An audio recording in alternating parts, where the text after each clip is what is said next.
Во рамките на одбележувањето на неделата на борба против срцево-садови заболувања, која траеше од 21 до 28 февруари, Општинската организација на Црвениот крст од Кичево со повеќе активности ја одбележа оваа недела под мотото "Со позитивни мисли до поквалитетен живот".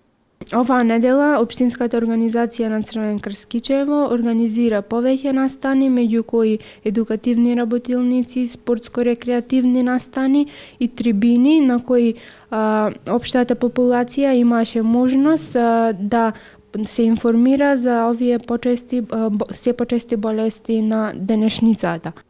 Од Општинската организација на Црвениот крст од Кичево се надеваат дека преку овие нивни организирани настани ќе се подигне свеста кај помладата популација за навремено откривање на овие чести болести на денешницата.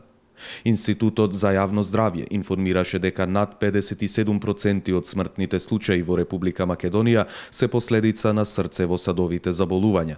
Според проценките на Светската здравствена организација, до 2030 година смртноста од срцево-садовите заболувања во светот ќе достигне бројка од околу 23,6 милиони луѓе.